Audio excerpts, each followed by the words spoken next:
Ladies and gentlemen, would you please rise for the playing of the Sibling Rivalry Baseball Podcast. And here's your host, Jana, and her big brother, Jeff. Welcome to a new edition of Sibling Rivalry Baseball Podcast. Lots to talk about today with rule changes have finally come down. Rob Manfred wanted to be able to make rule changes without anybody else's input, without having to go through some big song and dance. And thanks to the last collective bargaining agreement, he can do just that. And he did. So we'll talk about that today. But I have something completely off before we go anywhere around baseball. Does it seem to you that the NFL may be more scripted than we think? Maybe not so much in gameplay, but in where the players are going? Because tell me this, the schedule came out before a lot of the trades and different moves were made. And yet somehow, in the very first game of the season, Baker Mayfield plays his old team with his new team. And Russell Wilson, now a Bronco, plays the Seahawks. Does that not sound a little too convenient? Yes. It was too... I think it is scripted. I think it has become a reality show. You know, I was like, wait a minute. How did this become the first Monday Night Football game when this schedule came out before he went to the Broncos? Yeah. Is somebody else manipulating the results of these things? Yeah, and the script writer said this will work best, and Roger Goodell said, "You got it." That's exactly right, and the outcomes too. Right. And the closeness of scores. Right. The neither team just got blown away by the other person. Seattle wasn't left thinking, "What have we done?" Yeah. And of course, Cleveland wasn't left thinking that either. Nope. So, oh well. It just seemed to me like that was just a little too convenient. Yeah. It's like their opening weekend, and they already, are starting storylines, and they're already Manfreding the NFL. Yes. I guess they Goodell it. They Goodell it, yeah. The other thing that I had to say before we move on is the last thing I'm going to say about the NFL. And this wasn't even necessarily the NFL, but I just thought it was an opportunity missed, is that on Thursday night, it was the Rams versus the Bills. And on I believe it's NBC had the game. And afterwards, they're writing about that the Bills won and everything. But they go, Bills rip the Rams 31-10, I think was the score, something like that. And I thought, what a missed opportunity to say, Bills, Buffalo, the Rams, 31-10. Yeah, whoever was writing headlines that day they were lazy. They were not looking for all of the spectacular things they could use within the team's name. Yeah, well. And they get paid the big bucks. Yeah, and I'm just making it up as I go. That's it. Guess there's no money in making it up as you go. As we know for how many years now. Sure enough. But let's talk baseball.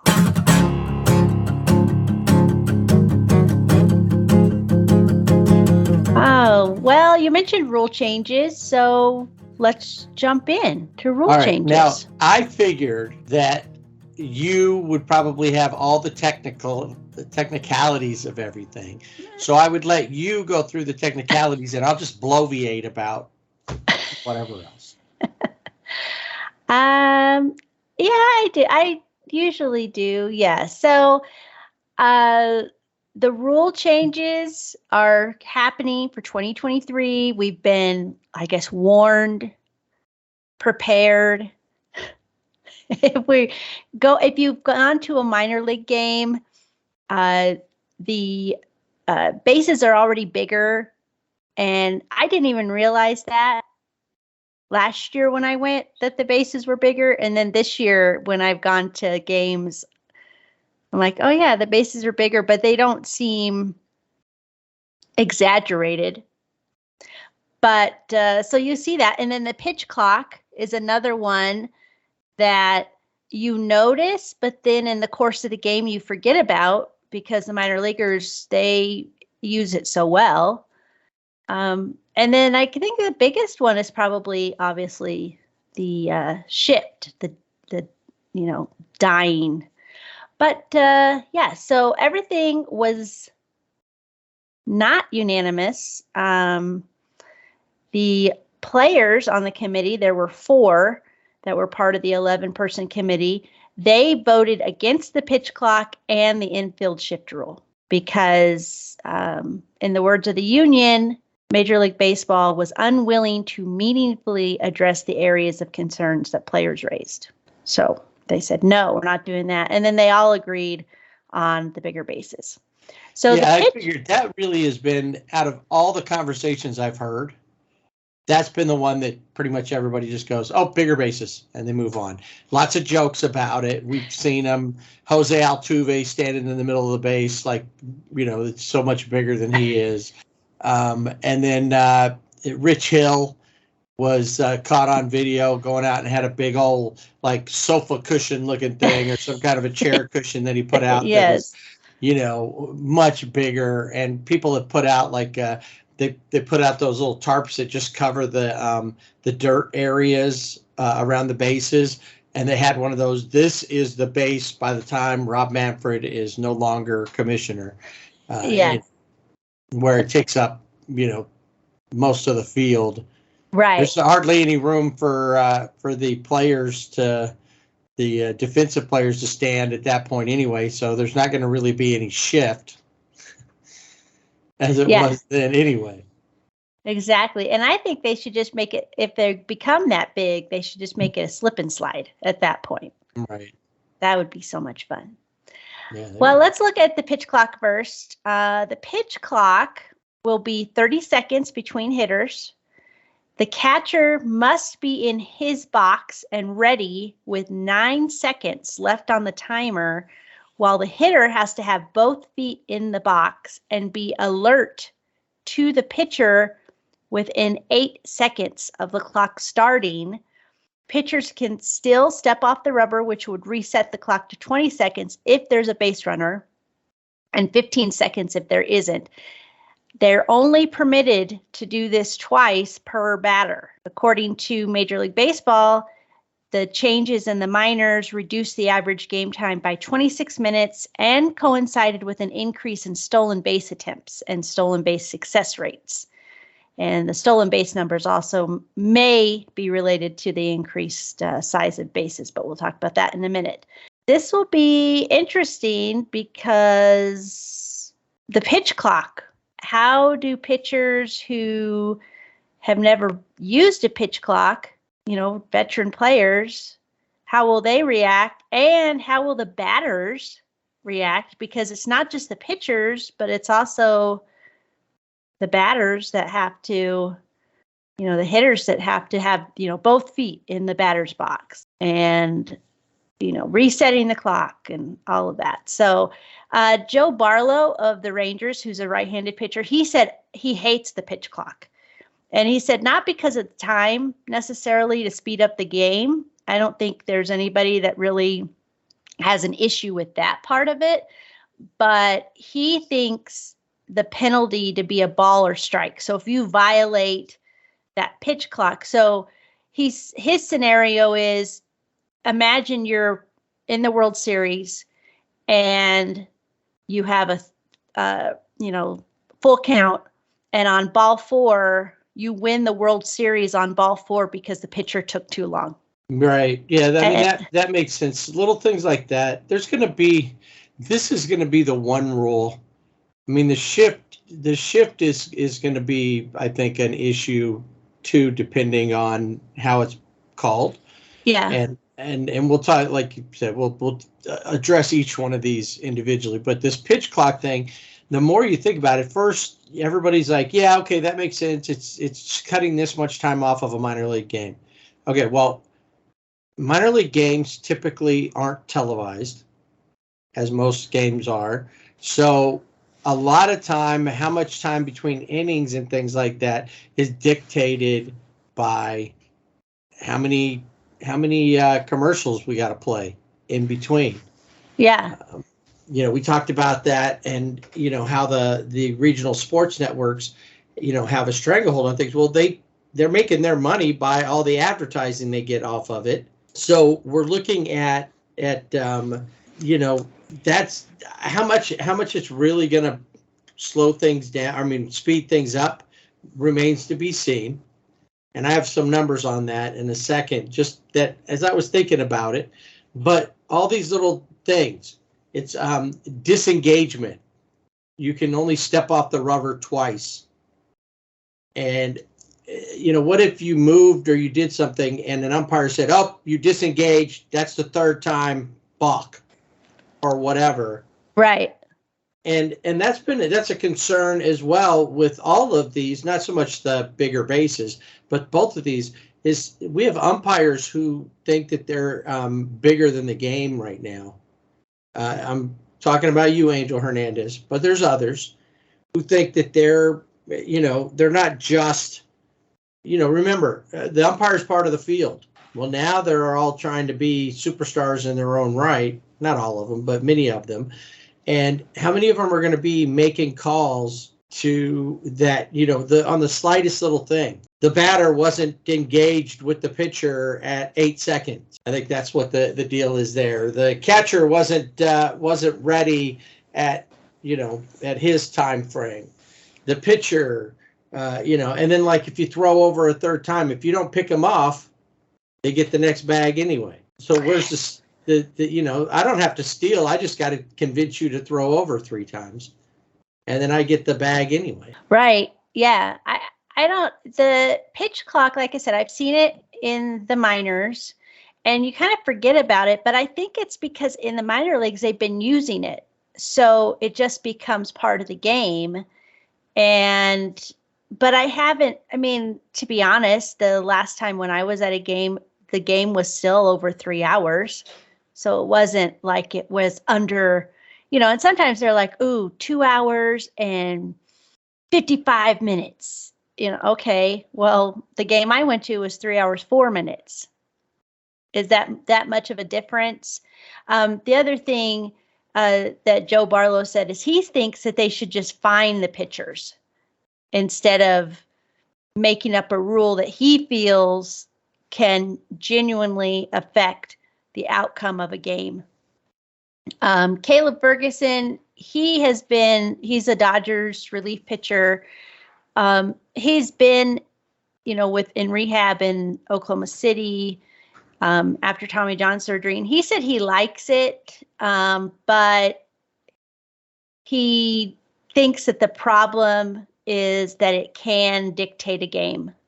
And I think we've been Joe Barlow's comments. So I think that's what I've been seeing throughout. And also he says closers take a long time because those are the 3 hardest outs to get. You want to close out the game. You want to be able to take your time. Now you can't. So. And I don't remember who I heard the other day said, it takes, 20, 25 seconds isn't very long with a pitcher, especially if they're dealing with,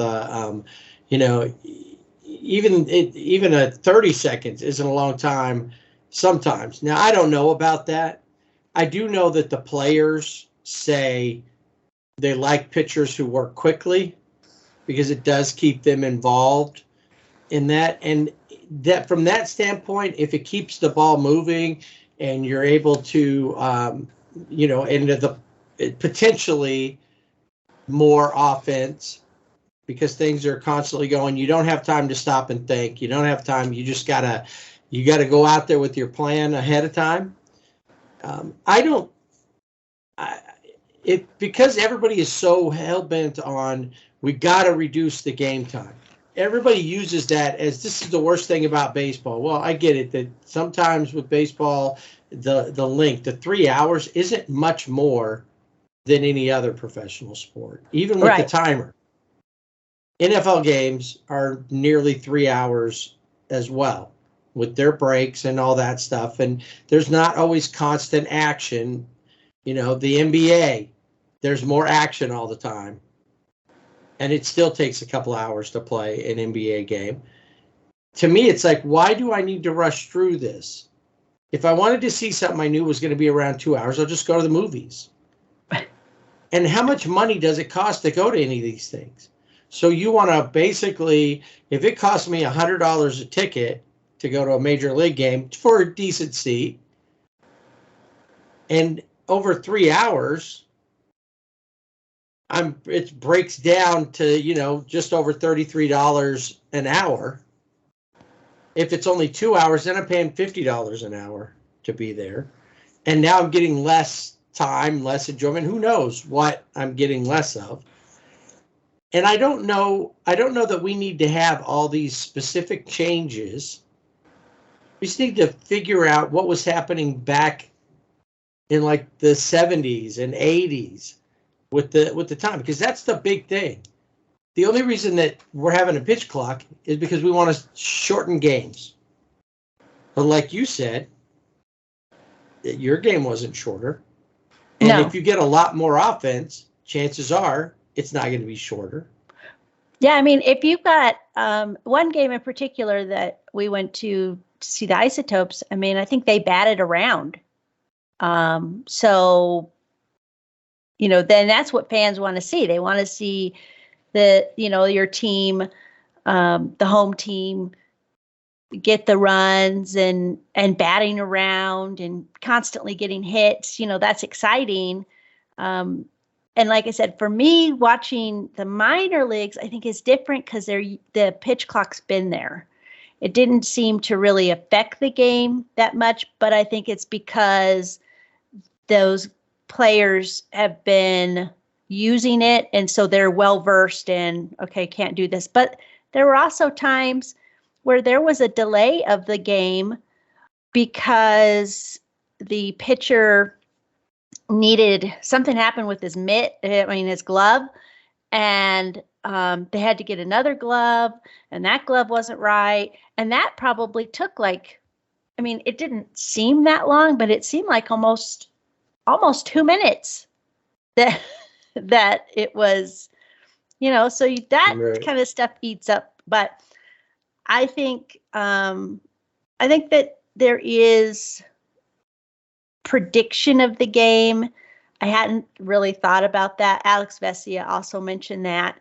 He said, if you're 3 balls, 2 strikes, you don't know what pitch you want to throw, and then the clock times out. Well, that's ball 4.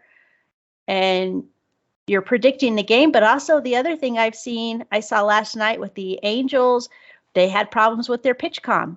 And so it's like, we got to stop. We got to fix this. And there's all that stuff. So the pitch clock stops, I think. But I don't know. I don't know how this will work for the majors. I think it maybe in the minors and the developmental leagues, having a pitch clock, helping those pitchers, where they're working, they have like that, where they're not Pedro Baez and taking 30 seconds between pitches or however long it was that he did. But I don't know that we need it in the majors. No, and honestly, the one thing that you said there was fans want the offense. And if you have the offense, it doesn't matter if the game is 3 hours long or 3.5 hours long, as long as things are happening. The problem is the downtime, and the downtime a lot of times can go back to how the game is structured. If it's on, with the TV rights and all that, sometimes things are elongated that way. We can't start the inning because we're not back out of the TV timeout yet. Well, there used to be a time where the TV channels could show as many commercials they wanted, and they'd come back in, the game was already in progress. They didn't wait for it. Now they wait for those things. But what I looked at was this season, average game time, 3 hours and 7 minutes. Right now, that's down 4 minutes overall from the average game time last year. But I went back in time and I started looking because I kept thinking it never felt like games were 3 hours long unless they went to innings or, something happened or a high scoring game. But I look back at like my prime viewing years of baseball when it was on, or even listening on the radio, were from the early 70s through probably the early 80s before I, graduated high school and went off and did stuff. And then I picked it up again. But in just to say 1976, 75 and 76, the years of the Big Red Machine and the Cincinnati Reds and the Yankees and Boston and all that stuff, those were the big things that happened that year. Actually, 3 years in a row, 74, 75, 76, average game time, 2 hours and 29 minutes. That means there were some longer ones, but there were some shorter ones. And really, when you look through it, the game set right around 2.5 hours for years. It's like if 2.5 hours from about 1952 on. It's not until you get into the 80s to the late 80s, early 90s that you start seeing it creep up to 245, 250, and then it breaks. Average time breaks 3 hours in 2000. I'm thinking that the game then didn't have all these nifty little rules. We didn't have bigger bases. We didn't have shift rules. There wasn't really a shift. It wasn't that people didn't adjust, but there was no shift like it is now. Analytics has done that. I'm sure if they'd have felt like they could make that happen, they would have done it back in the day. But batters back then seemed to have, they definitely had a different mentality. You had hitters that could hit anywhere on the field, but they also didn't face 2 to 4 pitchers a night that all threw over 100 miles per hour, and like that. So the game has changed, and so I get some of these rule changes may be needed, but what were they doing then? And now that we've changed so drastically to the point that we have to have a pitch clock to make the pitchers move faster, have now we banned the shift.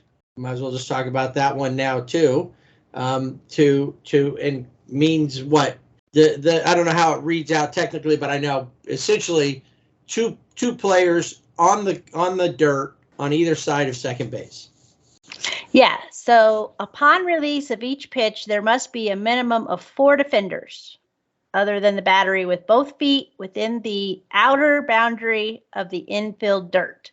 There must be 2 of the 4 infielders on each side of second base, and the team must designate 2 infielders for each side of second base, and they can't switch. Right, so no more having your third baseman playing, no more Manny Machado making an out in deep right field because he was playing shallow right. Right. And ran it down. That can't happen. So a team can't have, like you just mentioned, Manny Machado, because I think he would consider himself, and I think he probably a stud defender, move back and forth based upon, the hitter, And Terry Francona said that he worries about shifting the shift and the unintended consequences, because he says, are you rewarding guys that just pull the ball instead of trying to get back to using the whole field? And he said he keeps hearing people say, well, guys are tired of hitting into the shift. And so Terry Francona said, then hit the ball the other way. There are other solutions than to just lift and separate.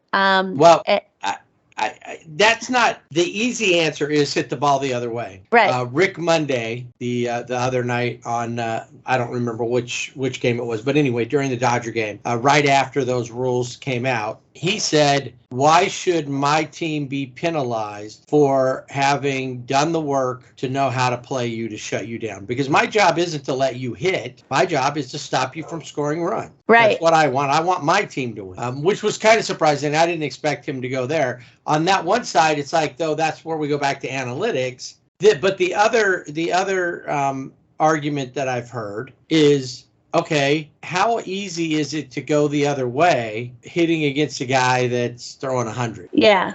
It's harder at that point, you're swinging at whatever you can get a hold of. And if you happen to go out of the way, that's an oops, happy mistake. And I'm thinking, well, the guys that are throwing 100, normally consistently throwing 100, are typically relievers. They're only good for 3 or 4 batters at most.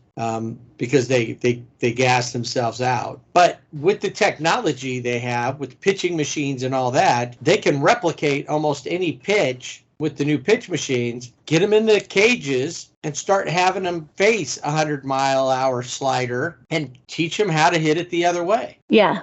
You want the game to be faster paced. Every part of the game has to pick up. It can't just be 20 seconds for the pitcher to make to throw the ball. True. Yeah, exactly. Yeah, when it comes to the shift, I think Rick Monday is right when he says, it's not my job to make sure, or the team's job to make sure that the hitter gets a hit, the batter gets a hit. We all see in every game where the infielders, outfielders, they all have their little cards. They're constantly shifting. You saw Mookie Betts, this guy's up to bat. All right, well, I got to go 3 paces this way, or I got to shift so there's always, it's just, I think some teams there's like the exaggerated shift, where there's nobody on the left-hand side of the field, everybody's on the right, but it does take work, that's every player that they could possibly be up against, not just a lineup, but pinch hitters, minor league hitter, whoever, call-ups, whatever. So I just think it's another way for Manfred to continue his, march against baseball. Yeah, march against baseball. That's a good way to put it. Well, the ruin. The ruins, yes. I think that, compared to some rules, some of it is fine. Like I said, the bigger bases, whatever. I don't know that that's going to make any difference. The bigger will be the pitcher disengaging from the mound and only being able to throw over twice. The batters can only ask for time twice. So it's not just the pitchers, but the pitchers have a bigger burden with this. Mm-hmm. I think and the catchers too, because I think you're going to have the catcher, is the commander. He's like with the pitcher, and he's telling the pitcher, okay, he's keeping everybody on track is how I always have seen the catcher, if you're a good catcher. And they have to be in the box, but I think also the burden is on the pitcher, but also on the catcher, because the catcher is the battery mate with the pitcher, and they're going to have to take care of each other. For the minor leaguers coming up, it's going to be a lot easier than for the veterans who haven't had to deal with any of this. So next year's going to be interesting how it plays out. Obviously, a lot of that is going to be how do you get all that drilled in during spring training?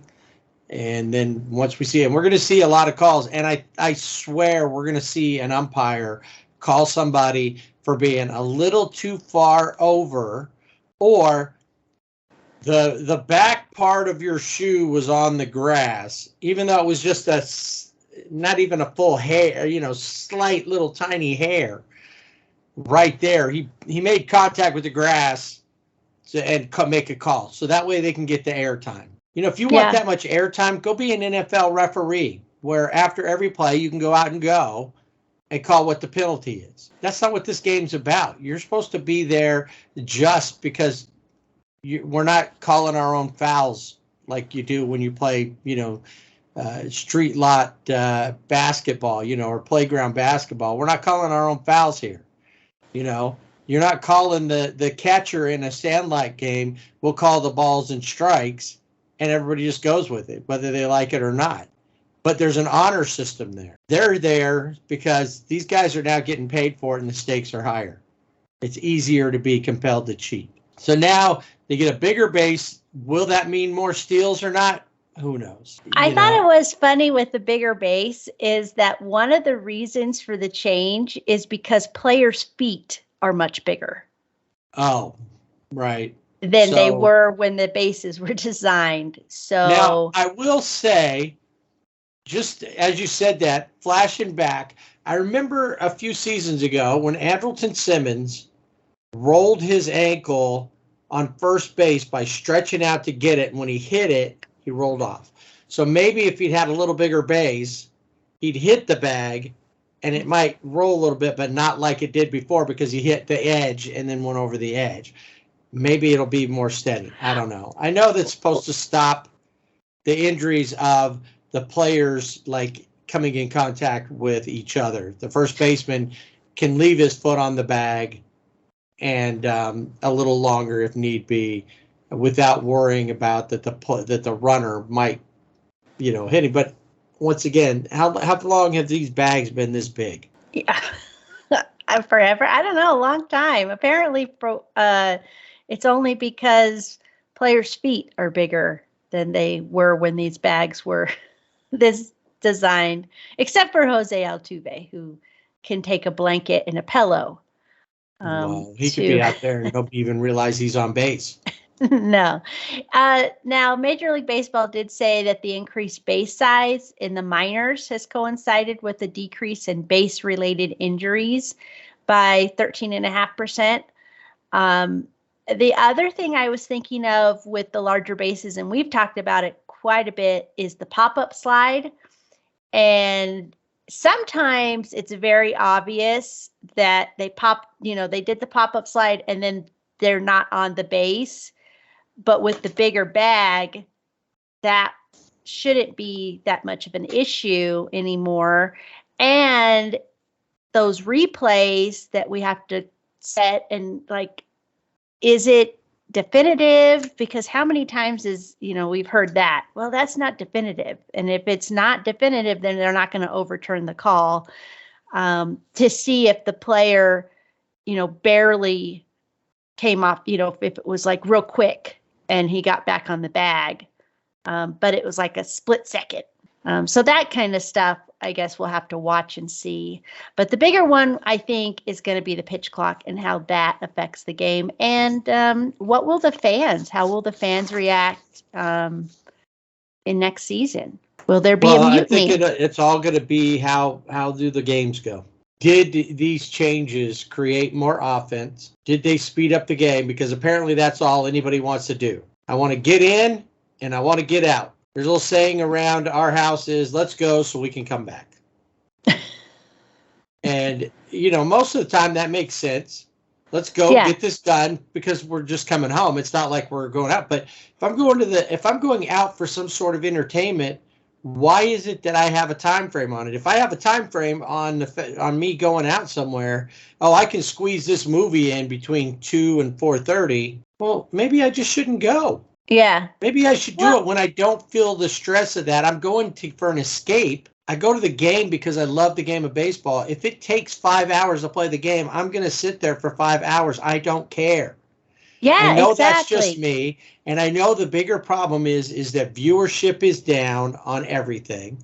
How much of that is other things that we've talked about in the past without getting into that? But there's still millions of people still going to ball games. If you and the prices keep going up and people are still going.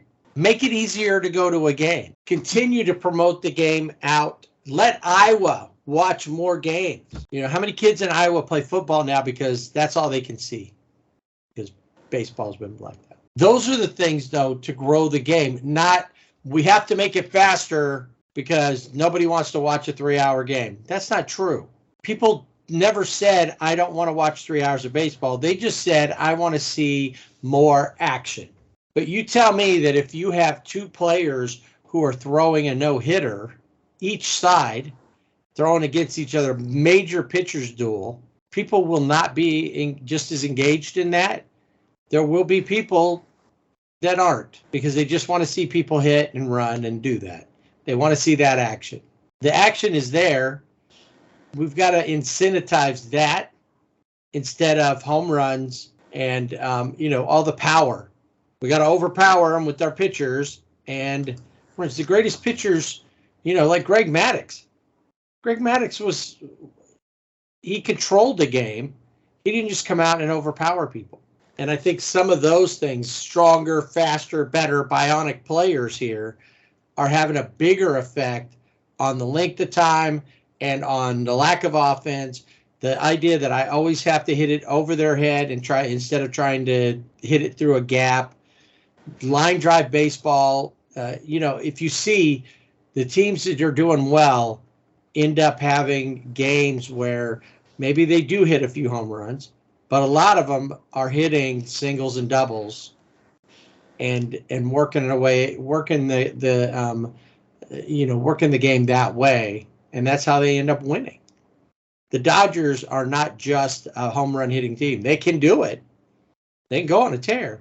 But so yeah, like you said, we'll see some changes. Now, speaking of home runs, I got to do it now. I can't wait till around baseball. I'm sorry. It's like Christmas morning, and you just can't wait to go open your gifts. The greatest thing has finally happened. Albert Pujols is alone at number 4.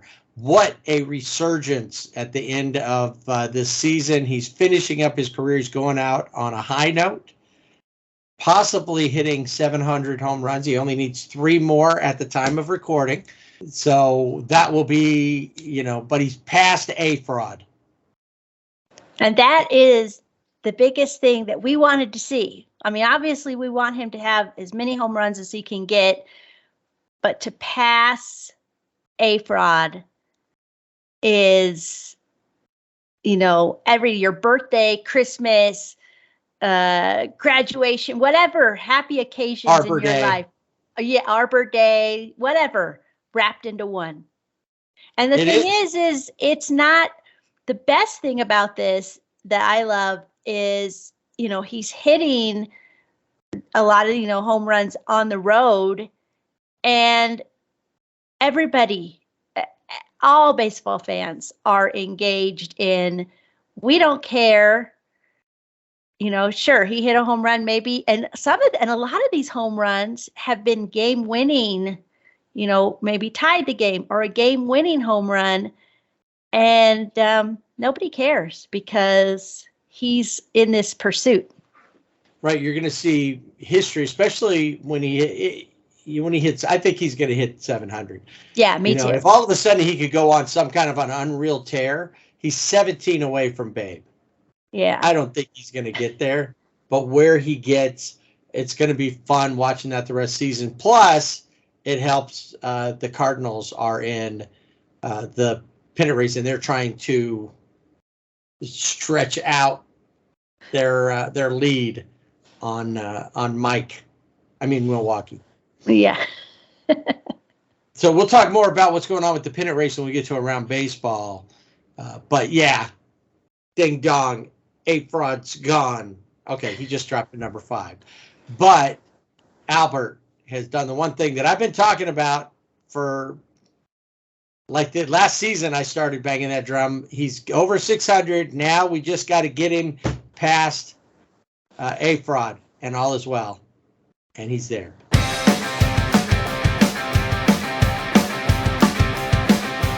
Silver linings for Angels baseball team. Silver lining, they're not as bad as they seem. Or something like that. I don't know. Got the Angels have had a couple of good weeks lately. We'll talk about all that right now, though. We want to talk about our Silver Linings giveaway. A little earlier this season, we gave away a T-shirt, the SRBB T-shirt, and a at the Game Day Chic partnered up with us and gave us a great gift card for a grand prize winner. So we did that. This time around, we're doing something that maybe appeals to more folks. and maybe even some kids. If you get kids out there that you're letting listen to this podcast, the nonsense that happens here. Remember, kids, baseball is fun. Better yet, remember, adults, baseball is fun. Anyway, we've got a Shohei. What is it exactly? So it's a Pop Funko, which is What'd you say? Pop Funko. They're little. I don't know. They're little figurines. You say figurines, like action figure. Yeah, they're little figures, and they're pop culture. So lots of them. You see them for movies, different movies. Like rock groups have them, and we have one that is Shohei Ohtani, and it is officially licensed by MLB. We have it to give away on our Instagram page at Sibling Rivalry BB. And it's really simple. You have to follow us on Instagram at Sibling Rivalry BB, like and save the post, and listen. This is the big part. Listen to episode 23, which is entitled Rubber Match, and to find out who we picked as our Silver Linings Silver Linings Award winners. And then you just direct message us at Sibling Rivalry BB right there on Instagram. So we know that you got the right answer. And then you're put in for the drawing of this really cool Shohei Ohtani Pop Funko. I think I know all the answers, and I already like the post. I just got to do the other things. Can I win it? No, it's got to be somebody who is not involved in the production, writing, directing of this podcast, or the families thereof. Yeah, or the families thereof. So Bono, my pup, can't win either. No. Okay. No, not this time. But, doing something a little bit different. But one winner is going to be chosen by random. We will notify you via direct message. Our giveaway is open until the 18th. We might push that out a little bit, but maybe a day or two to give some of you a little extra time. But that's it. It's like us, follow us on Instagram, like the post, save the post, and listen to a fun episode of Sibling Rivalry Baseball Podcast to get that answer. So you got to do a little work, but it'll be worth your time because it's a really cool. Get that Ohtani Pop Funko figure, which is really cool. I like the way he's got him hitting. It's pretty cool. You'll have the major league leader in strikeouts per 9. Yeah. With that Ohtani figure. That's right. And the only player ever in the American League or the National League to hit 30 home runs and win 10 or more games in a season. The only one ever. Not since 1876. Ever. And we're giving this away. Since Aristotle and Plato were playing baseball back in the philosophical days, did this ever happen? Not even then. It's never happened. We're talking about Albert Pujols and watching that history. Every time Shohei's on the field, history could be made as far as what happens with the two-way player. And we'll talk about another guy who started out as a two-way player as we talk about the Angels playing this last couple of series. So the Angels head off to, the Angels welcomed Detroit into the Big A before they headed out to Houston, which lucky for them, that was the last time when they head out to Houston. That's the last time they had to face Houston for this season. If it felt like we were constantly playing the Asterisks, it's because, well, we were, but we don't have to anymore. So let's take a look at what happened with the Angels and in Game 1 versus the Tigers. Actually, pretty big game. They got blown out the day before by the Asterisks after a pretty decent series overall, with the exception of that last game, the rubber match, the rubber game of that series. So they take on the Tigers minus Miggy Cabrera, who's out with an injury, and it didn't really matter. They beat him 10-0. Jose Suarez on the mound for 7 innings, gave up just 3 hits, and of course no runs, struck out 7. Mike Trout with the beginnings of a pretty incredible streak, which we'll get to in a minute. 3 for 4, an RBI, and a home run. Shohei contributing in with 3 RBIs, going 3 for 5. Geef, like I said, I kind of like that, Geef, 4 for 5 and an RBI. And Matt Dice quietly coming on and proving to be a pretty good guy to be there. And talk about utility players, and we talk about them with like the Dodgers, especially. CT3 always comes to mind, but talking about utility players, in this game he played both first base and third base, and we'll talk about what else he can do as we move forward. Probably the biggest thing that happened, other than the Angels scoring 10 runs and blanking Detroit, holding them just to 4 hits, 2 doubles out of those, is that a future denied Hall of Famer son got his first strikeout, and he's not even a pitcher. So Roger Clemens is who we're talking about. Roger Clemens, who wasn't elected in his 10 years on the ballot. I kind of feel like he's going to get in through one of the veterans committees. Yeah, I think so too. But his son, Cody Clemens, who's not a pitcher, he's an outfielder or a utility type player. He plays first base, plays outfield, called on to pitch late in this game in a blowout. And he picks up his first strikeout. And who did he strike out? Shohei Ohtani. And he was so excited. Not just, I think part of it, a little part of it was a strikeout. I think it was who he struck out.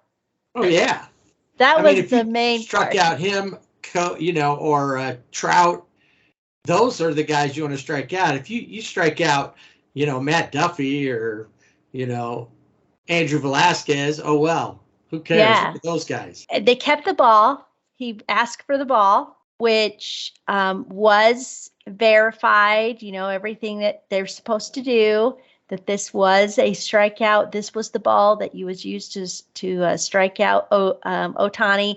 Ohtani signed the ball and put a little inscription. That was a nasty pitch. So he walks away with a great souvenir of his first, and who knows, it could be his only strikeout. Right. Depending on, and then again, Detroit might go, hey, we need to be developing this guy. He could strike out, one of the best players in baseball.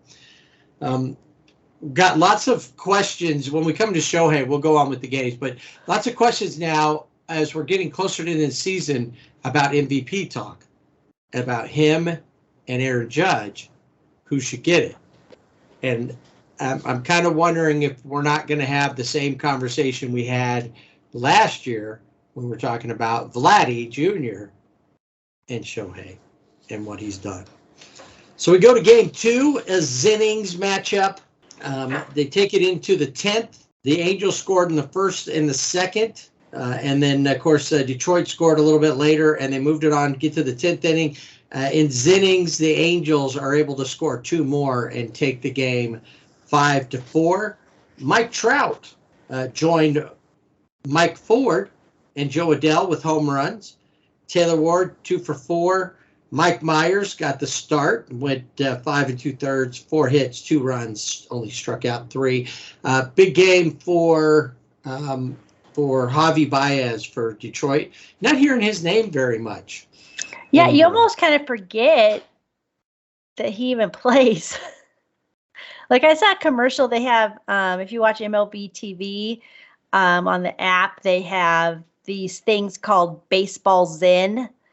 And it's just different players that are playing and hitting a home run or, something. And it's just kind of the sounds of the crowd. It's kind of a cool thing. But they do one with Francisco Lindor, but it was when Baez was with the Mets. And it's like, oh yeah, I forgot that he even played with the Mets. And where is he now? We need like a VH1. Where is he now? Because you forget. He is very quiet in Detroit. Yeah, it's just, well, and I think some of it has to do is Detroit has just not been, a great team. You don't really think about them too much because they're just quietly going on about playing out the string here. Yeah. And it feels like they've been doing that most of the season, playing out the string almost from game 160, from game number 2. They've been playing out the string. And then we heads over to game 3. Sandoval are the Angels, as far as I'm concerned. I know Shohei gets the nod as the ace, but I don't know, the 1A. Their 1A pitcher, Patrick Sandoval, 5 innings, 6 hits, only gives up 1 run. He can blame Jaime Barria and Jose Quijada, who both had blown saves in this game, for the reversal of fortune as Detroit wins 5-4. But Mike Trout had a home run. As did Shohei Ohtani and Matt Dice. His name pops up again.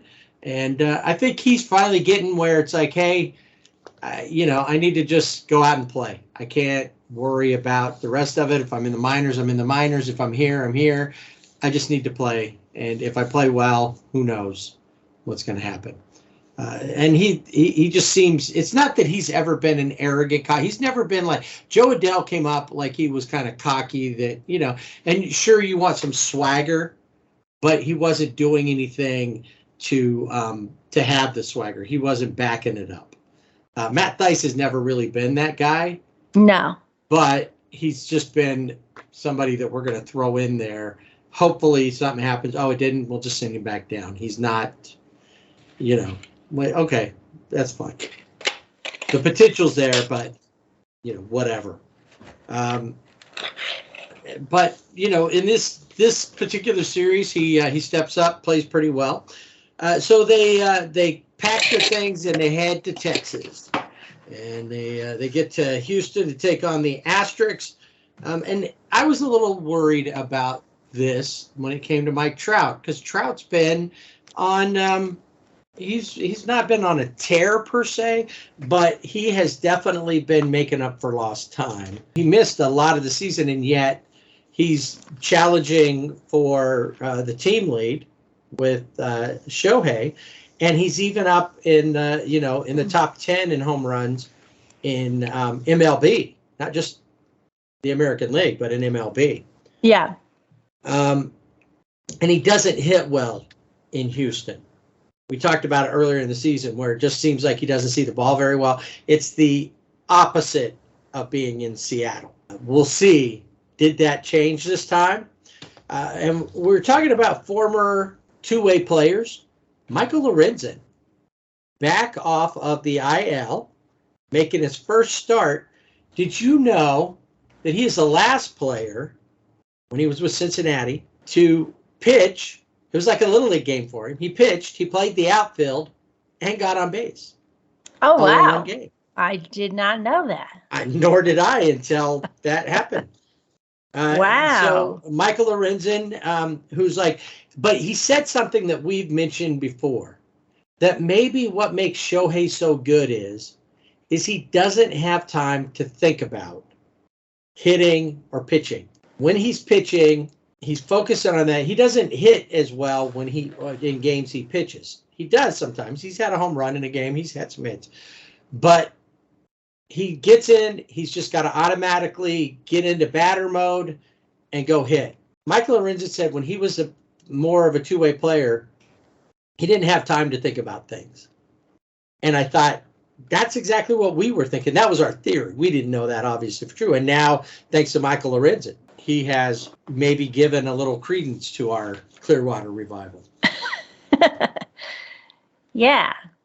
So he goes 5 2/3, gives up 3 hits, 1 run. He does walk 4, only strikes out 2, but that's a pretty decent outing coming back, his first outing out, thanks to Taylor Ward and Mike Trout, both with home runs. Let's see, if you're counting at home, that's 4 home runs in 4 games for Mike Trout at that point. Mickey Moniak back as well, off of the IL. They had to face Lance McCullers Jr., who they had a hard time with in Anaheim. They have a hard time with him anytime. He goes 7. McCullers was supported by Jeremy Pena and Chas McCormick offensively in that game. Takes us to game number 2. So they take the L in game 1. Game number 2, Shohei on the mound. And honestly, he gives up 1 run, but I don't think that was his fault. Obviously, it's charged to him, but I'll tell you what happened. Ball single, and I don't remember who was up to bat, but is hit towards the shortstop area. Of course, they were playing off a little bit. Squid makes a run for it, can't get to it, so he thinks, stops, because it's just going to go through, and then realizes, wait, I may still have a chance, and dives after it, and almost gets it. So had he not stopped his pursuit, he would have gotten that ball. Nobody would have gotten on at that point. And it wouldn't have led to, because there was a couple of errors in there. And Shohei gives up the run, but it was more defensive problems that led to that run than Shohei not pitching well. Because he goes 5 innings, gave up 6 hits, struck out 7.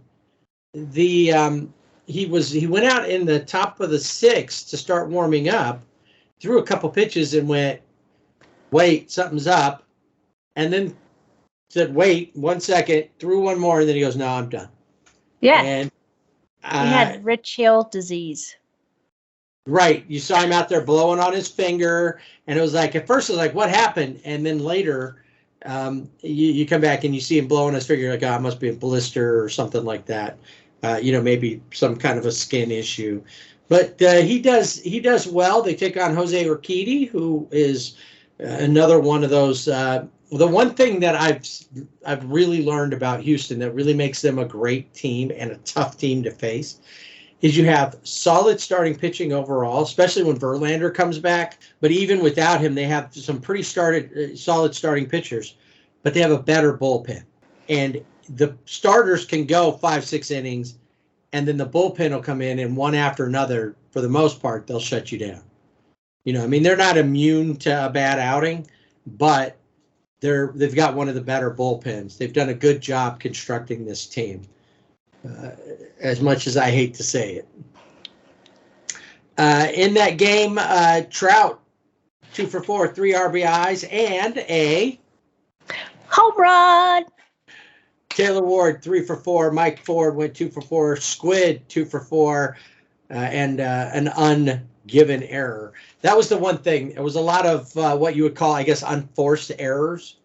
It was just poor play, sloppy play on the Angels. But they still come out with a win, 6-1 in that one. So they don't. And Shohei Ohtani had a 101.4 mile per hour fastball. It was the fastest strikeout pitch by an Angels pitcher in the pitching tracking era. So ever. It's the fastest pitch by an Angels pitcher, fastest strikeout pitch by an Angels pitcher ever. So there's another thing. I doubt it. Ever. But no. Well, that's no since the tracking. Because they had it. Here's the thing. If you watch, there is a thing, I don't know if it's on Netflix. I believe it's on Netflix, and I think it's called Fastball, and I'll look it up. But they talk about pitching, and they talk about fastballs and the fastest pitches ever. They talk about Aroldis Chapman. They talk about that. But they come to a conclusion because as time has gone, where the measurements are taken from are more accurate now than they were before, that Nolan Ryan very possibly could have thrown a pitch at approximately 109 miles an hour based off of where, if you took, just all the scientific extrapolations. Oh, no, I no doubt. And I think that he's probably blew somebody away, but because it wasn't tracked the same way. But that's pretty incredible. And Shohei was excited about that pitch, and he came off the mound, fist, pumping and the whole thing. He was fired up. So they looked really good there. Overall, what are you going to do? You're playing the best team in the American League, and they're bound to go off. The next game, it was almost like the last time. They lost the first one, won the second one, got blown out in the third one. Exactly. And the first two games were actually they held in their wins, they held the Asterisks to 1 run each of those games. But this last one, almost like I said, almost karma copy. The last time they lost like 9-1, this time 12-4. So almost the same score, really, if you look at it, about the same. 8 runs? They lost by 8 runs in the third game of the last series and this series. 12-4, and I wasn't surprised. Tucker Davidson was pitching. Oh, Tucker. What are you going to do with Tucker? He wasn't a very good pickup at all. He only goes 2 innings in the game. Right. Lost that, as they say, we lost that trade. And then a really great, who are we going to bring in after? Oh, let's bring in Mike Myers because, he's going to shut it down. No, and Mike Myers. So Tucker gives up 4 runs. Mike Myers gives up 5 runs, but really it was 8 runs because he inherited 3 runners and all the 3 runners scored. And then Jose Marte doesn't help either, gives up 2 home runs, which came out to be 3 total runs. And Mike Trout's off, so he can't homer in this game. Moniak 2 for 5 with an RBI, a triple, and a double. Shohei 2 for 4 with a home run and 2 RBIs. Squid hit a home run. But here's where I want to talk about Matt Thaiss again. Matt Thaiss, actually, before I do that, just a real quick rundown too, just so you understand how it is that they got to 12 runs and why they took advantage, how they took advantage of Tucker, Myers, and Marte. Dubon, Bregman, Mancini, Alvarez, and Tucker, all with home runs. In that game. That doesn't help.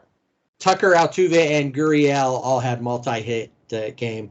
Luis Garcia gave up 8 hits, but limited them to 3 total runs in his TikTok dancing outing. So early in the game, Jose Altuve, base hit, essentially. Well, not really base hit, ground ball. The ball is overthrown as he gets to first base, and the first base coach turns, sees where the ball is, and sends him. What the first base coach must not have seen was, and I don't know, a lot of people, you don't see it very often anymore, but do you know what the catcher's position is on a ground ball like that with nobody at third or nobody in scoring position? Used to see it all the time in the in older games. Yeah. No, I don't know off the top of my head. He's backing up first base. So the catcher leaves home to run down to first base to back him up. Matt Thaiss got down the line and was back behind, was able to field the ball, throw out Altuve at second base. I haven't seen a catcher get down the line like that in ages. You'll still see some of them go down. I haven't really seen any of them go down in a long time. But when you did see them, they'd get down a little ways, but most catchers just aren't. Matt Thaiss is in better shape. He's a younger guy, but you don't even see him go down there. But when they can and they can back it up, they can make a play or at least hold the runner to first base.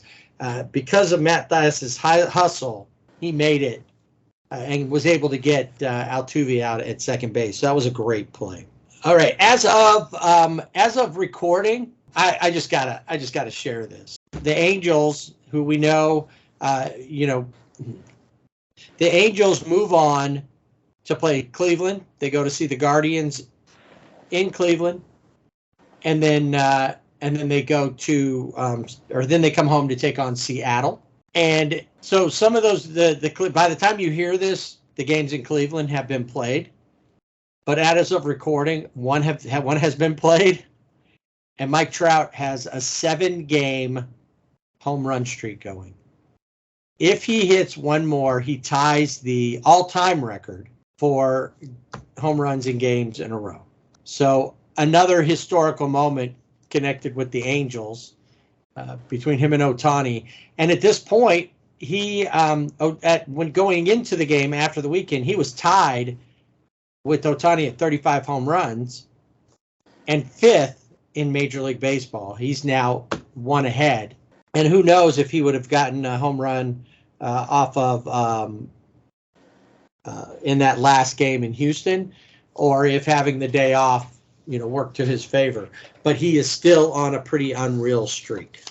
It's very Trout-like. Very Trout. It's Trout here, 7 games in a row, to quote Terry Smith, the Angels play-by-play radio announcer. So let's take a look at this week's Silver Linings Award. Who you got? So I probably went with the easy choice, but how could you not make Mike Trout the Silver Linings Award winner again? I mean, he wasn't last week for me, but I think he has been. Yeah, I don't think he's gotten the Silver Linings. He's gotten the Player of the Week. Yeah, Player of the Week, but not the Silver Linings. This is a whole new era. Yes. That will stay in place until they're winning. Winning. Yeah, so I went with him. I mean, no, that's not a bad. Crazy. I mean, home runs, and then he was hitting doubles. He was, runs batted in. He had like 8. I mean, yeah. So, and I love to see it because he injured last year. Then again this year, as you mentioned, he missed quite a bit of the year. And we want to see the Mike Trout that we know is there. Right. It's inside. There was a thing in I believe it was the first game of the Houston series. And there was a fly ball. It was hit just in that spot where the shortstop could still kind of get out to it, but had a little bit of a run. So Squid's on his way back. It's in left center. Trout's finding his way in. Moniak is coming over. And at the last second, it seemed like somebody else called the ball, and then it dropped. And Trout kind of looked at him and said, "What happened?" It should have been probably Moniak's ball. But there was no communication. So Trout had a little word, he went on. A couple innings later, similar play happens between Moniak and Trout just made it be known. This is mine. He wasn't about to. He gave them the opportunity to call the ball and to take the play, and they didn't do it, and he just said, "Heck with that." He took over and was the veteran that he's supposed to be. I am the captain now. I am the captain now. This week, my Silver Linings Award goes to, any guesses? Matt Thaiss. Exactly. He played 3 positions over the 5 games that he played. He played first base, third base, and he caught. That going down the line thing was was incredible. That happened in the bottom of the first. But on top of that, he batted .417 over the 2 series, had a home run, 2 RBIs, 2 walks, 2 runs, and he just overall had a good week. He looked solid, and he, to use my word, he contributed greatly to the overall cause. So he was definitely a silver lining for the Angels. It's time for Dodger baseball. Going into this week, the Dodgers were really close. As we talked about last week, we introduced the magic number. And really all they had to do was beat the Giants one game to eliminate the Giants from NL West contention. Mathematically, they're still in it for the wild card, but they weren't going to be able to win the NL West. So that was like, hey, that's an easy task. Giants aren't that good of a team these days. And then you also were hoping that the Padres would lose, so that would cut down their overall magic number as well, so they could win. That helps. The Dregs lose. That adds an extra game. So you had that going on. Plus, then you're going to meet up with the Dregs at the end of this week. So let's get right to it. Logan Webb, always a problem for the Dodgers, facing off with Andrew Heaney in game one of this series with the hated rival, the Giants. And so were they celebrating the demise of the Giants at the end of this game? They were not. I will say one thing about Andrew Heaney. He pitched 5 1/3 innings, gave up 6 runs, 4 home runs. 4 home runs. I'm going to repeat that. 2 of those to Lewis Brinson. Who, I guess before coming into the game, had like 1 home run coming into the game and then hit 2 in this game. In this series with the Giants, LA and San Francisco combined for 16 home runs in the series. A lot of that has to do with the triple-digit temperatures that you all were dealing with in LA, and that does make the ball fly at Dodger Stadium. But I will say also with Andrew Heaney, he must really love the Jumbo Jacks. Now, he got 8 strikeouts, and then to follow, Ferguson, Blake Trinan, and then Justin Brule all got 1 strikeout each. So Jumbo Jacks. So it almost seems like every time Andrew Heaney pitches, everyone gets Jumbo Jacks. And I don't know if that's like his goal, like when he goes to the mound and he's like, I got to get the Jumbo Jacks. That's a good goal to have, though, because then you get like 10 or close to 10 strikeouts. Right. So I mean, that's a good motivator. And then everybody will love me because they got a Jumbo Jack. Yeah. And I think, if that's the route he's gone, I think stick with it. You need to stay with it. Yeah, don't let that get away from you. But yeah, in this game, it was really about all the home runs. And like I said, Andrew Heaney gave up 4. And, the Giants, they have nothing to lose. They go out and they have fun. And that's what they were doing in this game. And really kind of the series, playing the Dodgers, as the Giants do. Now, in this game, Freddie Freeman had a home run and Cuz had a home run, Austin Barnes. And Max Muncy was 1 for 4 in this game. He loves the Giants, loves playing against the Giants. So, but Freddie Freeman, 2 for 4 in the game, like I said, with the 2 RBIs. And then Austin Barnes, 2 for 3 with an RBI and a home run. They were the ones that that stuck out in this game. And then we head to the next game, and of course, it's always the sky's falling. They've lost to the Giants. What is happening? But they turn it around in this game. Tyler Anderson's on the mound. He goes 7 innings, gives up 8 hits, but only 3 runs, 3 strikeouts, does give up 2 home runs. But again, like I said, there were 16 home runs combined between the 2 teams. But Chris Martin looked really good, had 2 strikeouts. And then Craig Kimbrell, still letting it go, comes in and not a safe situation, but looks really good and gets everybody, out. Max Muncy, though, that's the guy we need to talk about in this game. He was 3 for 4, 3 RBIs, 2 home runs. He is the Giant killer. Joey Gallo had a home run in there, 3 RBIs.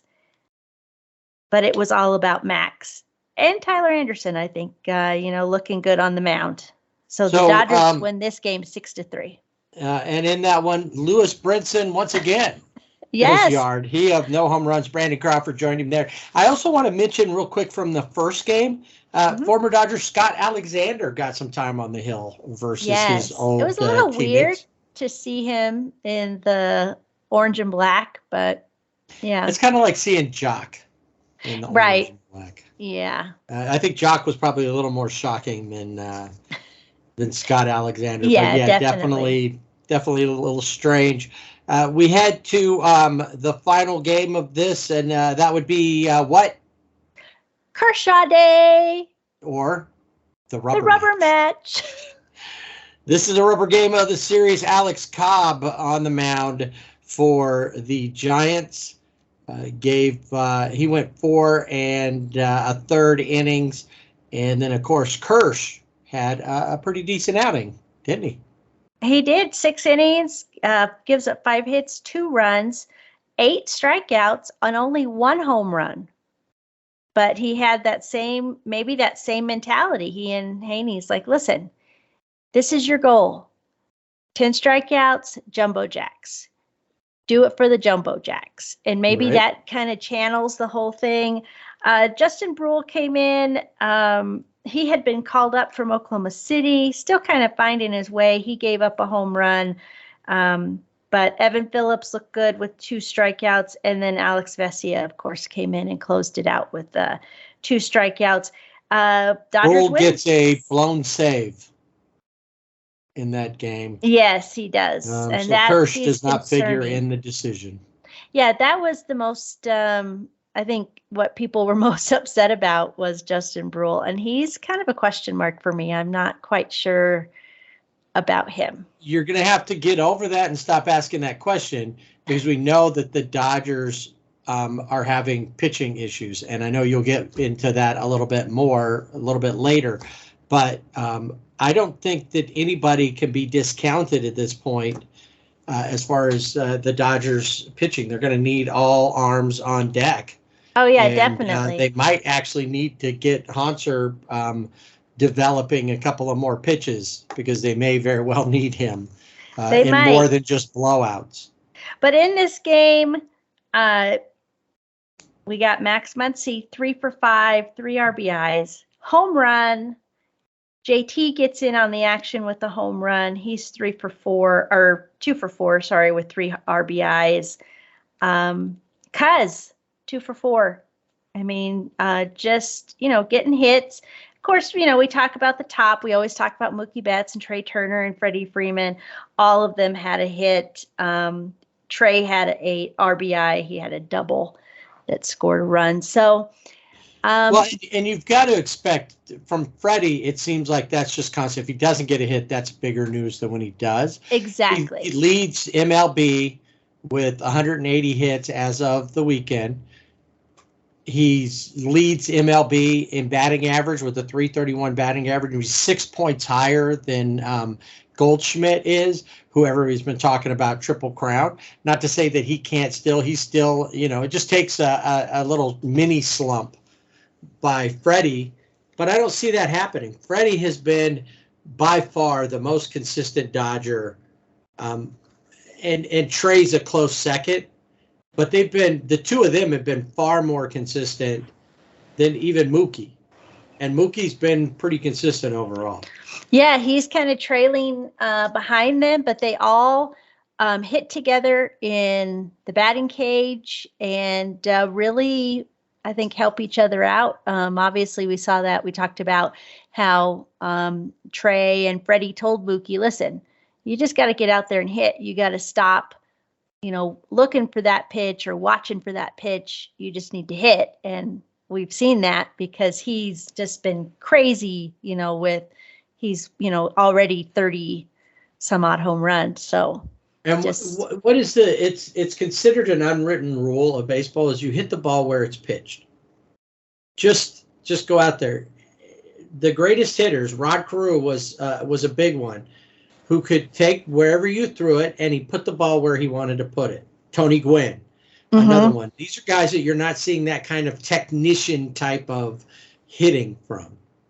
But instead of worrying about where it's going to be, you have to go out there and Vladimir Guerrero every pitch. It bounces in front of you and you can drive it out of the park, do it. Nobody said you couldn't hit that pitch.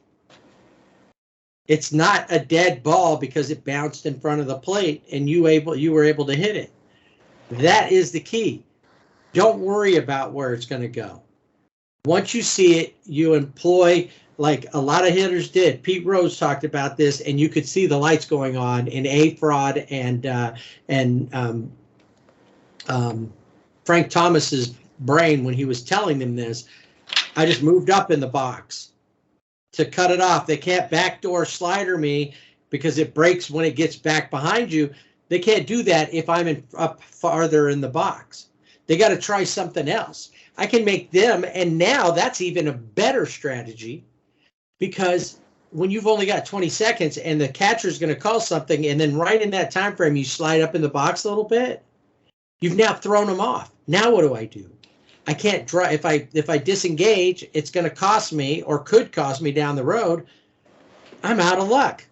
So I think that there could be more offense that way, but the hitters these days are locked into their routine and they don't know how to adjust.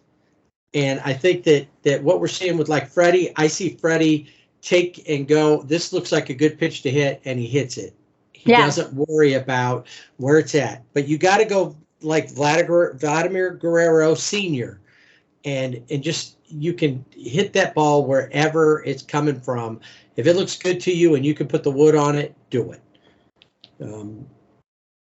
That's it. But so the Dodgers feel good as they leave LA after winning the series against San Francisco and head to San Diego, where Dave Roberts is always happy when they're in San Diego, because it's about the Petco is about 20 minutes from where his house is. Yeah. And he doesn't get to stay there a lot during the season. So he got to go home, sleep in his own bed, and hang out. And, I've become, I'm not always a fan of his managing style, but I think most of us have finally gotten where we just get how he's going to do it. We know when it's a Andrew Friedman thing or an analytics department thing, going back to like what we talked about with Joe Madden last week, that you're going to have that staff in there telling you what you should do. And then you can kind of tell when it's Dave's call. Oh, yeah. But what I'm really enjoying is I've heard him a lot on like MLB radio, them talking to him. I saw a Dodgers backstage that they show on the Dodgers channel, where they went to, when they were in New York, the team went to the Jackie Robinson Museum, and they were showing that, and they talked with Dave for a little bit there. And he's pretty much, he's pretty open about things. And thanks to him, I kind of learned a couple things about Tony Gonsolin, which we can get into a little later as well. But I'm really kind of getting to the point where there's no need to badmouth him about stuff. It's just like, you know what? He's a nice guy. I like how his framework. He's got a good baseball mind. I just don't think they always let him use it. And that goes back to like what Joe Madden was saying. Are we middle managers, implementers, or are we managing a baseball team? True. So they head down to San Diego. Doc gets to sleep in his own bed, which he said he was happy about. But I don't know that really helped against Mike Clevenger, who was on the mound, and a very hot Manny Machado. Very hot. And this game was delayed 45 minutes because of our mom. Tropical Storm K. Thanks for the rain, Mom. That's Appreciate right. That. We needed it. Yeah, Mike Clevenger's on the mound versus Dustin May, and he still, looked really good, obviously, in that first outing, and still has not quite found his command. He has flashes of some brilliance, but a lot of that has to go back to He just, with the Tommy John surgery, you got to find your command. And he didn't find Takes it. a little bit. Yeah, it's like with him, is it, wow, it's Dustin Mayday? Or is it just Mayday, Mayday, Mayday? It might be just Mayday. In this case, yeah, I mean, 5 innings pitched, gave up 5 hits, 4 runs, did give up a home run, but 3 walks, 3 strikeouts. So, but this game also was a innings game, so never a good. Innings games are just never good for the Dodgers. Don't want to see it because they just can't. It's hit and miss, just hit and miss every time. Yeah, but they tend to lose more than they win when we go to these innings. Freddie Freeman, though, was 2 for 4, had a home run in this game. Trace Thompson, can't talk enough about him. Home run. He's 1 for 4. And, that's pretty much it. There wasn't a lot. There's not a lot to talk about. Well, like I said, no, I mean they just couldn't keep it together. It was the Machado.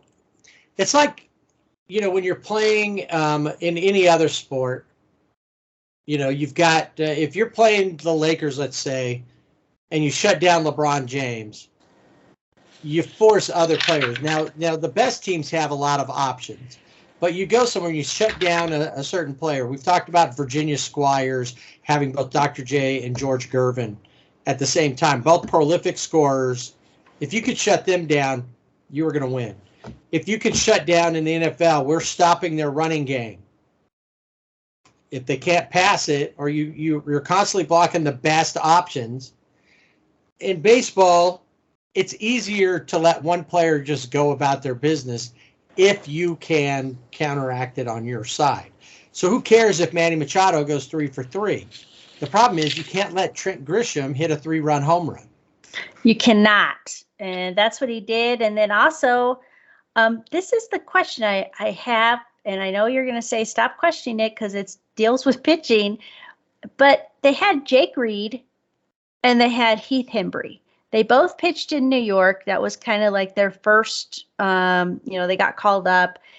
Jake Reed looked awesome. And then he gets DFA'd. We keep Heath Hembree, who gives up a single to Jake Cronenworth, who he had a home run in this game, not in this game, but in the series.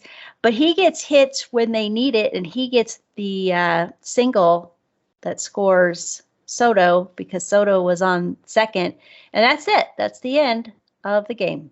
Yeah, walk-off hit for him there, but that's only one. It's only one. So they don't lower their magic number, which, as we went into this series, we didn't mention at the beginning.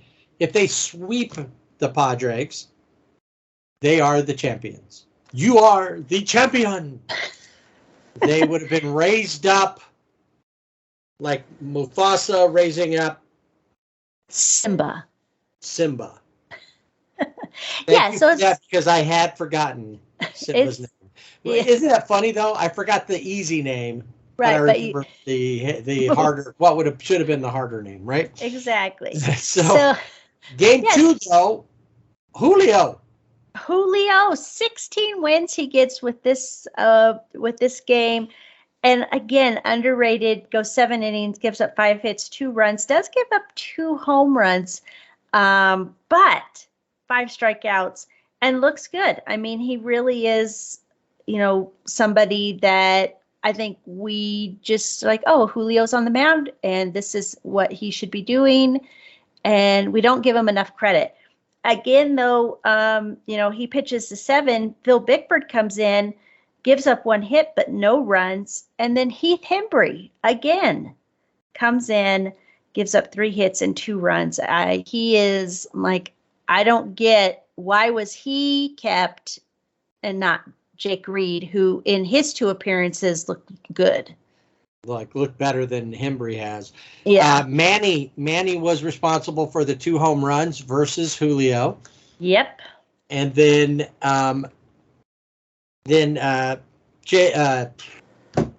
what's Bell's first? Josh Josh Bell 3 for 4 in that game, and they go up against the. I think he's constantly under-rested. I don't know. He's always got major bags under his eyes. Blake Snell looks like. Oh yeah, he just always looks like he never gets enough sleep. He's pulled an all-nighter. He has a big test the next day. Yeah, he did. He had a big test, and it was called the Dodgers offense. Because the Dodgers offense goes off. Trey 2 for 4, 3 RBIs, 3 runs scored, triple and a double. Freddie Freeman got a hit. Yeah, 4 for 5, 4 RBIs, home run, and a double. And he had said before the game when he was talking to David Bache in an interview, he didn't get good sleep because in the hotel room, they forgot to get a rollaway bed for Charlie. So Charlie slept in bed with him and his wife. And you know how little kids are. They hit you in the face, roll around, Wake up with a foot in your face. Exactly. So it's like, all right, if you're not going to get good sleep and you're going 4 for 5, I think that's a prescription for you. Yeah. Hey, Charlie needs to sleep with you all the time. Then. Yeah. And if that's not enough, invite Charlie Kershaw to come over and hang out with you as well. That's right. Sleepover. Have a sleepover with the 2 Charlies and just let that go. Whatever it takes. That's it. Yeah. So big night for the offense there, but it was an even bigger Sunday when Andrew Haney heads back to the mound for the Dodgers, but they're taking on Joe Musgrove this time. Who has always been a tough one for the Dodgers, except for Justin Turner, who is not a threat, as Musgrove has said. Never a threat, but he's never. All right, so in this game, as you mentioned, Andrew Haney is on the mound, only has 6 strikeouts this time, but Dodger pitching still gets the jumbo jacks. So he does it again. He starts out with the 6, and they add on. So he's got the pitching staff, for the most part, when he's pitching, on board with the jumbo jacks. He does give up a home run. That was to Jake Cronenworth. And but that's it. And then Alex Vesia comes in, Chris Martin, and Andre Jackson, who we have seen before, made his major league debut last year. He comes in, he gets called up from Oklahoma City. He goes 2 innings, gives up 2 hits, has 2 strikeouts, looks really good. So it's like, all right, I don't have a question about Andre Jackson in this game. But again, we've got JT. That's who we're going to talk about because obviously he's not much of a threat, as Joe Musgrove has said, but he had 2 home runs, one of those home runs being a grand slam. A grand slam. And not only that, if you go back, and I'll try to remember to link this, put it on Twitter, which is at Sibling Rivalry BB without the A, you got to listen to the San Diego announcers call the grand slam. You wouldn't know that they're calling the game for the Padres because it's Slam Diego.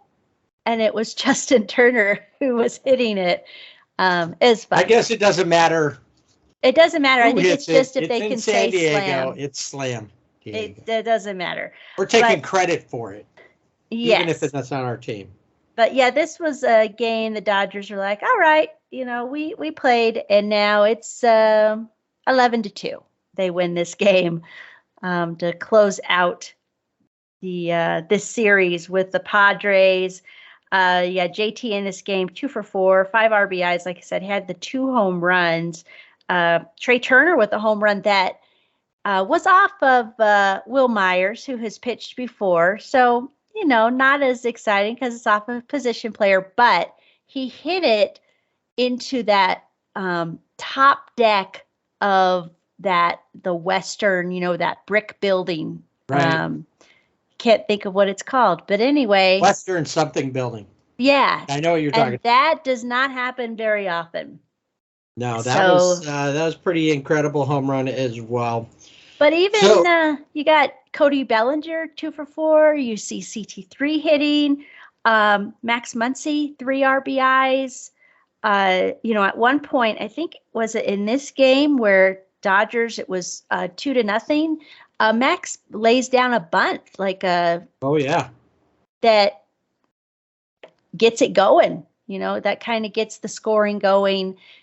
Dave Roberts always happy to see the bunt laid down. But yeah, I mean, this was a game where obviously the top 3 contributed, but everybody scored a run except for Joey Gallo. Well, it happens. It happens, but he just wasn't in the right place. He scored a at the run right and time. nobody else did. Yeah. So fun in the dugout with the water showers and CT3 home run. We haven't seen a lot of that lately, so that was good to see. The Dodgers. And Freddie Freeman with a home run. Right. Yeah. Oh yeah, Freddie Freeman. He got another hit. Okay. Dodgers are really in a good spot now because they head to Arizona for 3, and then they come back to go to San Francisco, and then they don't have anything longer than a bus ride because they're in California for the rest of the season. They go to San Francisco. They never leave California again as far as their games go. They'll go down to play San Diego, but Arizona comes in. St. Louis comes in to play them, but they have one more trip down to Petco to see if they can continue to create Slam Diego moments. And I want to mention really quick, after the Sunday game, of course, it's a lot more fun when you win. Dodgers always have dress-up day on their one of their last road trips. It's not necessarily the last one, but it's in there. It's always usually September. Gavin Lux, Chris Taylor, Miguel Vargas, they were all part of a bigger group that dressed up as the gang from Sandlot. They looked awesome. That's why Chris Taylor was clean shaven. A lot of people were like, who is that? We haven't seen that in a while. He was Smalls. He looked perfect. I think they were the winners. And the laugh of the day was JT, Cody, Joey Gallo, and Andre Jackson were Chip and Dale's dancers, but Cody was confused and thought they were going to be dressing up as Chip and Dale. Chipmunks. Yes, and that was not the case. Mookie Betts and Freddie Freeman teamed up as Tiger Woods and his caddy, Steve something. Can't think of what Tiger his name and his is. caddy. And his caddy. I think Hanser Alberto was a Power Ranger, but and my favorite, Alex Vesia, Tony Gonsolin as Mermaid Man and Barnacle Boy, the superheroes from SpongeBob SquarePants. So lots of fun and always better when you can do it on a day where you win 11-2. And it's also easier when you're at this part of the season and you're on the verge of clinching. Exactly. And at that point, didn't they supposedly clinch at least a playoff spot? Apparently, but then, and they had a little toast. They got hats that had the postseason logo on it. That was it. There was nothing, no beer showers, nothing extreme. Andrew Haney, I think, wanted more because this is his first time that he will ever be going with the team to the postseason. And he was like, yeah, some of those guys were like, yeah, ho-hum, whatever. Well, when they win the West. Yeah, it'll be a little bit more. But that's how Dave Roberts is always kind of with the clubhouse management. That's how it's always been. But it was not to be because MLB said, no, that didn't happen. We miscalculated, and there's still a sliver of a chance that the Padres could win the West. Yeah. Now this wasn't about them winning the West.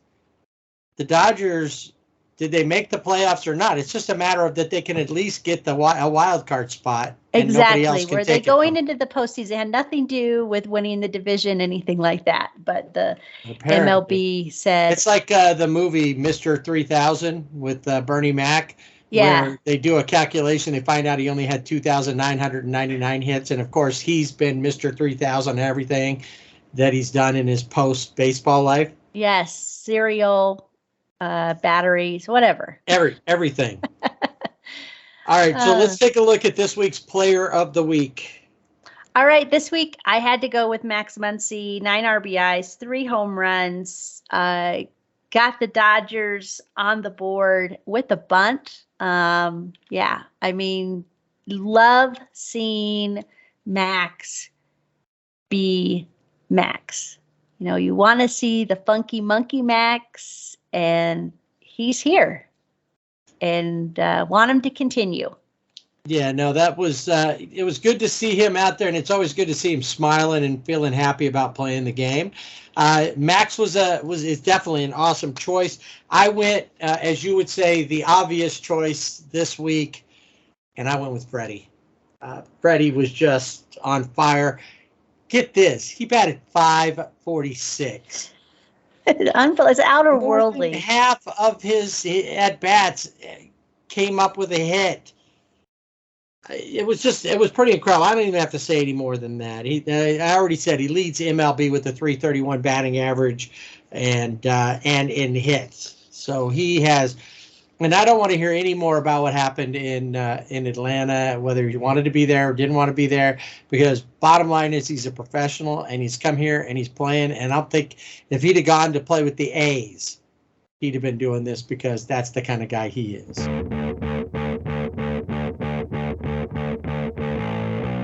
All right, hopping in the dugout cart to take a ride around baseball. Start off, big news for the minor leaguers. Yeah, Rob Manfred announced that the league is going to recognize the Major League Baseball Players Association as the new collective bargaining representatives for minor league players. So this is it's very significant that this is happening, and great for the minor leaguers because we've all heard the horror stories and the things that are going on. Things are getting better in the minors, but this will help even more. Yeah, this will definitely kind of level their playing field a little bit, get them a little more money, some better condition for playing the game. You expect them to be ready to come up. You want to call somebody from single, double A, single A, whatever, and they're having to sleep on an air mattress, and they're not. Why are they more injury prone? All of these issues could play into what's happening. I just had to throw this in. The somewhere in Florida Blue Jays, the minor league team of the Toronto Blue Jays, make the playoff. Hey. And I don't really know why I care about that, other than that I saw that they were the somewhere in Florida. Somewhere in Florida Blue Jays. And then the AAA championships, the AAA National Championship. So there's 2 AAA leagues, the International League and the Pacific Coast League. They're going to each qualify 2 teams for the playoffs, and then they will go, and they're going to play this all in Vegas. The Pacific Coast League teams will square off, the International League teams will square off, and the 2 of them will play each other to be the AAA champion. This is the first time they've ever done that. Oh, cool. And We're it's all going to take place there in Las Vegas. Watch that. Keep an eye on it. Well, I do have, before we get to Players of the Week, we'll just mention that the Giants are keeping around one of their impending free agents, and that would be infielder Wilmer Flores. He gets a multi-year deal, pays him about $6.5 million in each of the next 2 seasons, and does have a player club option for 2025. So Wilmer check swing Flores will be back with the Giants. And let's get to Players of the Week. One of these guys was your Player of the Week, and another guy was somebody that we're like, he doesn't really look that great. You mentioned that when they were playing against the Angels, that he just was swinging at balls and doing things that were very unlike him. But our Players of the Week are the Players of the Week, not our Players of the Week. One of them was your Player of the Week, but Major League Baseball Players of the Week, Bo Bichette, I know, of the American League, and Freddie Freeman for the National League. They were both named Players of the Week. Bo Bichette opened the week with one of the more productive days. He had 6 hits. 7 RBIs across both games of a doubleheader in a sweep of Baltimore. He had 3 hits and 2 RBIs in the first game, and he had the first 3-homer game of his career in the second game, and then he followed that up with a 4-hit game on Tuesday. And then he went hitless in the finale. I guess he just got it all out. But then he hit his 5th home run of the week against Texas. And then he hit 3 doubles on the Saturday game and a single on Sunday. So this is his first time winning a Player of the Week award, and he is the 3rd Blue Jay to win it this year. And of course, Freddie Freeman. Thank you. The Blue Jays owe me a thank you. Yeah, because it was you talking about him not being the player that he should be, or that he's billed as, and now look at him. Exactly. Right? Look at him now. What more can we say about Freddie Freeman? 12 for 22, 546, as you said, batting average, 3 home runs, 8 RBIs, 4 walks, only 3 strikeouts. He recorded a hit in every game he played in, had multi-hit games in 4 of the 6 games. And his best performance, of course, was on Saturday. He had 4 runs, had hit a home run. He also hit a home run on Monday against the Giants and on Saturday against the Padres. 3rd time winning Player of the Week this year, and the 8th time that he's won it in his career. So let's take a quick look, like we told you we do, at the standings, where we stand, where we're at as we're heading into the last couple of weeks of the season. The Yankees look like they were fading a little bit, and the Rays were gaining on them. Well, Yankees go in and play some games against the Rays. So far, they've been able to hold that 5.5 game lead over them, and then Toronto is right there. Toronto's pretty much solidified their spot in the wild card. Cleveland, 3 games on the White Sox, who overtook Minnesota. And last week, Minnesota and Cleveland were battling it out. Cleveland trying to take that spot and win, because it doesn't look like anybody else is going to come in out of the AL Central. Houston is 11.5 over Seattle. So Seattle's big thing is just a wild card spot at this point. That's what they're playing for, not playing for the AL West. The Mets and the Braves. So during the week, they swapped. And we kind of alluded to that there might be some things happening last week. Well, the Braves took over first place for a little bit. Yeah, now the Mets are back up. A game separates them, but they're very close. They still have a couple of games against one another, so we'll see how that particular race plays out. St. Louis, 8 games ahead of Mike, and they've got a series that has been playing this week. Dodgers, 20 games up on the Dregs. That one's pretty much done.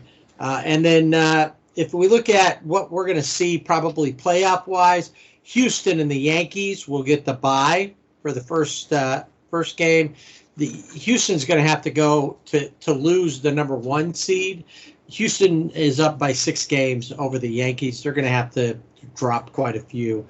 It doesn't look like that's going to happen. Cleveland would be the 3rd team of the division winners. Seattle, Toronto, Tampa Bay, all right now have the wild cards. The Orioles, unlikely to get in, are 5.5 games out of the wild card race.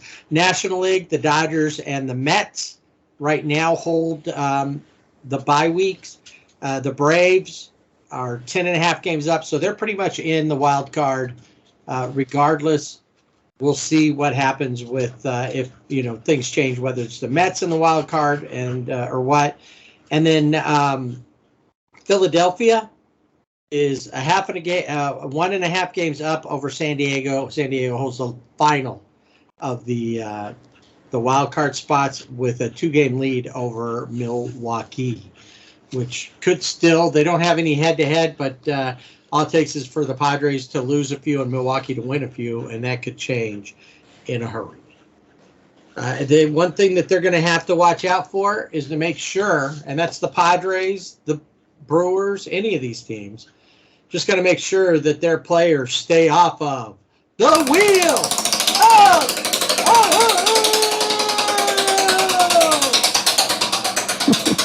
I'm going to figure out how to do that George of the Jungle thing. Watch out for that tree. Watch out for that wheel. You'll figure it out. Shut up. All right. Hopping on the wheel this week, we have kind of a theme going with at least three. Luis, I always want to say Robert, but Robert of the White Sox, he is listed as day-to-day with the left-hand contusion.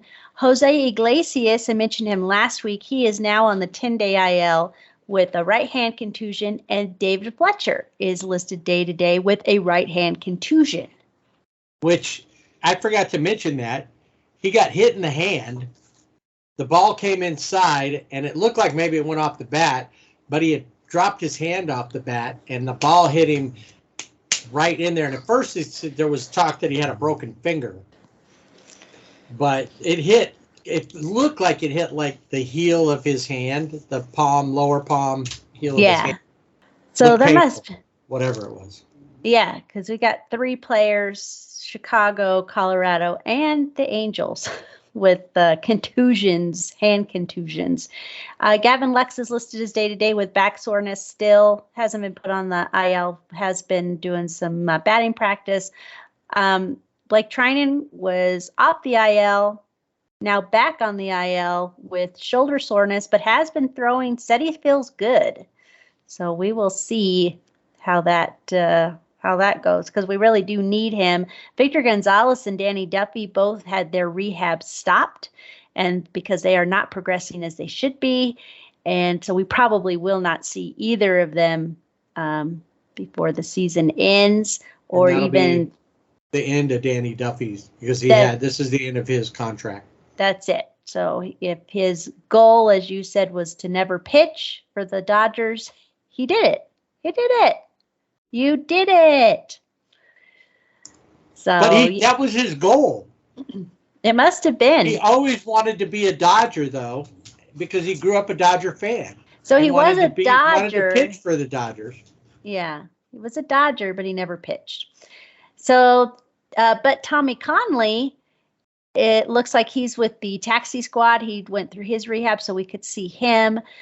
Tony Gonsolin looks like he is starting with a throwing program and should be back. I don't know if he will be back before the end of the regular season, or if it will be something that they push him, just to get him ready for postseason. That's what the other day in one of the interviews with Doc, he did mention that they thought he'd be back, coming up maybe next week. And right now it's looking more like the end of September. He's not saying that there's anything wrong with that. It's just, how it's progressing. They want to make sure that they take their time with it and do that, but that it's going to be a little longer than they initially expected. Yeah. So, and then we'll move to Miami. Jorge Soler, who's been dealing with back issues for most of the season, it's been an off and on. He will miss the rest of the season. And then Kibor Ruiz of the Nationals, who is a former Dodger, is on the 10-day IL with a groin injury. So they join everybody. You sure that was a groin or a growing? Because he's still a young guy. No, it's groin. So they join everybody that was on the IL from last week. Overcrowded will might tilt, so we got to invest in another one. Maybe we need to get like a double-decker wheel. Ooh, I like that. So yet another full wheel. Obviously, the playoff teams, the contenders, want to get some of those guys off of that wheel and these nagging little injuries to make it through. And I'm sure some of these guys who do have nagging little injuries will push it through to the off season if they've got a chance to play in the playoffs and maybe even a World Series. A lot of talk about MVP race, Shohei versus Judge. Right now, I feel like everybody's kind of going with Judge because of his home run chase. Will he become the all-time leader for Yankees home runs in a season. We'll see if he can pass Roger Maris and the 61, coming up by the end of the season. Right now, Judge pretty much leads in all offensive categories in Major League Baseball. Not just the American League, but in MLB. With the exception of just a couple, and those are Freddie's. He's definitely doing that. I mean, and he's almost 20 home runs ahead of number 2, which is Kyle Schwarber from the Phillies. He has 37 home runs as of the weekend to the 55. And that is the most glorious thing because Aaron Judge and Albert Pujols both eclipsed A-Fraud. So in that, I'll go ahead and give Aaron Judge the most valuable player award. Why not? Yeah. Right? Just for that. For that alone will be worth it. But the question is going to come down, and we'll talk about this as we get, down towards the end of the season. We can start talking about postseason awards, Cy Young Award, MVPs, things like that. But maybe something to start thinking about. Aaron Judge's season, as great as it's been, is he a more valuable player than Shohei? And has Shohei pretty much put a lock on it simply because of what he can do? All right, let's roll out the tarp and call it a day. That is it for this edition of the Sibling Rivalry Baseball Podcast. We appreciate you coming in and listening. Remember, you can find us on social media, and you definitely want to head to the Instagram to see if you can get that Pop Funko Shohei action figure or in-action figure or whatever it is. It's a pretty cool looking little thing. I may have to get one of those for myself. It's really a neat looking figure. It's good to add in with any bobbleheads or other sports collectibles you have. So do that at Sibling Rivalry BB. You can find us at that same with the Facebook, Twitter, at Rivalry BB without the A, and our website, siblingrivalrybb.com. And make sure you hit the Fanatics link because now you'll be able to go get your postseason gear for whichever team you're rooting for, but especially right now for the Dodgers, since they're the only ones who have clinched anything. Yeah, get ready. So we'll talk to you next week. We'll be talking about the Roberto Clemente Award and the nominees from the different teams, as well as following up on what happened with the Dodgers and the Angels and our ride around baseball. Once again, we appreciate you listening in. Don't forget to tune in next week, the Sibling Rivalry Baseball Podcast, and don't forget to swing away.